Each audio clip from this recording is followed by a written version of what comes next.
दीवारों बड़ा अलमिया है। और आका ने जो दूसरी आमीन फरमाई है वो इस बात पर आमीन फरमाई है कि याद रखे जिसके माँ बाप बुढ़ापे को पहुंच गए हैं और वो अपने माँ बाप की खिदमत करके जन्नत नहीं पा सकता है, आका ने उसकी हलाकत पर आमीन कहा है। वो हलाक जरूर होकर रहेगा जो माँ बाप को सताएगा, जो माँ बाप को तकलीफ देगा। ऐ मेरे प्यारे आका अलैहिस्सलाम के प्यारे दीवारों, आज इंसान जो है जब अपने चलना सीखता है, माँ बाप कितनी तकलीफें उठाते हैं, माँ बाप कितनी मशक्कतें उठाते हैं, लेकिन यही बच्चा जब नौजवान बन जाता है, जब शादी हो जाता है, उसे माँ का बोलना बुरा लगता है, बाप का चीखना बुरा लगता है। आपको बताऊं, इसी तरीके से एक नौजवान जो है, बाप का अरमान था मैं अपने लगते जिगर की शादी कर दूं, शादी कर दी गई। बहू जो थी वो वेस्टर्न कल्चर वाली थी, बहू को लेकर आ गया। जब घर में बहू को लेकर आ गया तो मामला क्या होता है जानते हो?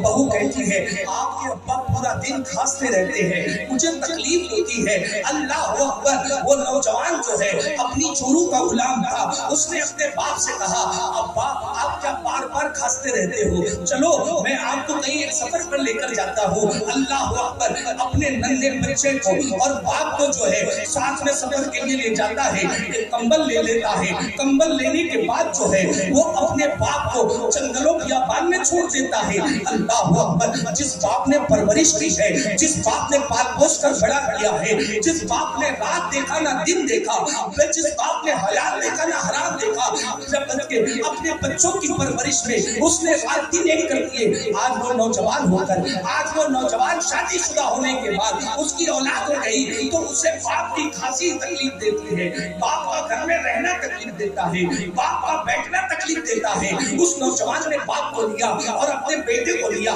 जंगलों बियाबान में बाप को छोड़ दिया।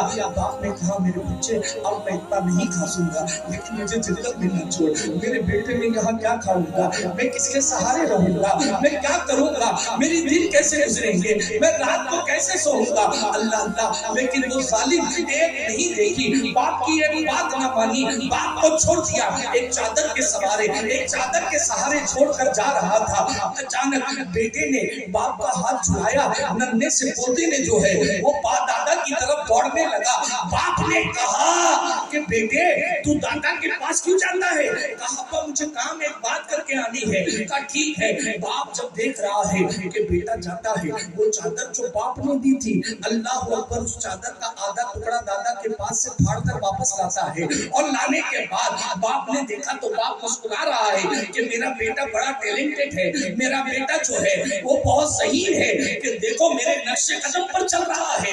बेटे ने अब वो चादर तो फाड़ ली। अब जब बाप के पास आता है, कहा बेटे क्यों गया था? कहा चादर फाड़ने के लिए गया था। कहा चादर क्यों फाड़ी? बेटा ढिगले चादर घर में पड़ी हुई है, उसमें से कोई चादर ले लेता। कहा नहीं अब्बा, इसी चादर से फाड़नी थी। कहा किस लिए फाड़ी है? कहा बाबा इसलिए फाड़ी है ना कि जब मैं बड़ा हो जाऊंगा, मैं जवान हो जाऊंगा, मेरी शादी हो जाएगी, जब मैं भी घर में बहू लाऊंगा और आप खासोगे तो यही चादर का टुकड़ा देकर मैं आपको जंगलों में छोड़ कर आ जाऊंगा, जंगलों में छोड़कर आ जाऊंगा। जैसी करनी करोगे वैसी भरनी पड़ेंगी। ऐ मेरे प्यारे आका के प्यारे दीवानों, ये माँ बाप मामूली शख्सियतें नहीं है, इनका एहतराम कीजिए। ये माँ, इसका मर्तबा कितना बड़ा है। सारी कायनात अगर किसी के लिए बद्दुआ कर रही हो और उसकी माँ उसके लिए दुआ कर रही हो, अल्लाह कायनात की बद्दुआ को रद्द करवाकर माँ की दुआ को कबूल करवा देता है। माँ की दुआ में इतनी तासीर है। ऐ मेरे आका अलैहिस्सलाम के प्यारे दीवानों, लेकिन हम अपने माँ बाप का एहतराम क्या करते हैं, हम अपने माँ बाप के साथ क्या सलूक करते हैं। अल्लाह अल्लाह। बाप बुढ़ापे को पहुंच गया, कुरान कहता है जब ये बुढ़ापे को पहुंच जाए इन्हें उफ तक न कहो, इनकी खिदमत बढ़ा दो, इन्हें उफ तक कहने का की तकलीफ मत दो। अल्लाह अल्लाह। मेरे आका के प्यारे दीवानों, लेकिन वो माँ बाप जो अपने बच्चों को खून पिला पिला कर बड़ा करते हैं, आज वही नौजवान अपने माँ बाप को गालियां देते हुए नजर आते हैं। जिन माँ बाप ने बोलना सिखाया آیا انہی کے سامنے زبان درازی کرتے ہوئے نظر آتے ہیں. یاد رکھو یہ ایسا قرض ہے جو دنیا میں تمہیں ادا کرنا پڑے گا. آج تم سلوک ماں باپ کے ساتھ کر رہے ہو, یہی سلوک تمہاری اولاد تمہارے ساتھ کرے گی. یہ ماں باپ کا مرتبہ کتنا بڑا ہے جانتے ہو؟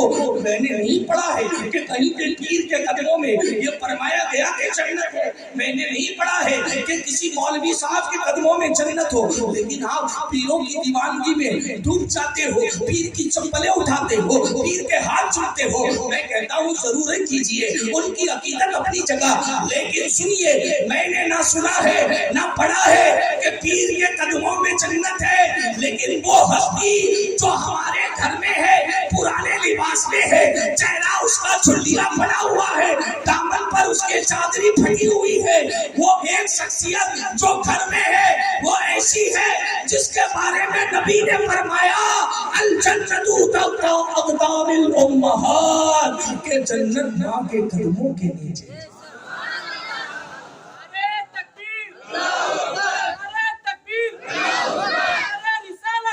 جنت ماں کے قدموں کے نیچے ہے. لیکن آج نوجوان آوارگی کی طرف جا رہا ہے, باباؤں سے دعائیں کرا رہا ہے اور ماں باپ کو ناراض کرتا ہے. کوئی شب برات آتی ہے یا شب معراج آتی ہے, وہ ڈیجیٹل معافیا مانگتا ہے, فزیکل تکلیف دی ہے گھر والوں کو, اور ان جانے لوگوں سے معافیا مانگتا ہے کہ جناب مجھے معاف کر دیجئے, شب برات آنے والی ہے مجھے معاف کر دیجئے. وہ نادان, سارا جگ تجھ سے روٹ جائے تب بھی رب تیری عبادت قبول کر سکتا ہے, لیکن اگر ماں باپ روٹ جائے, ماں باپ ناراض ہو جائے, اگر یہ شخصیتیں روٹ جائے, اللہ کی عزت کی قسم, جس سے ماں باپ راضی نہیں ہے اس سے مصطفیٰ راضی نہیں ہے, اس سے خدا راضی نہیں ہے.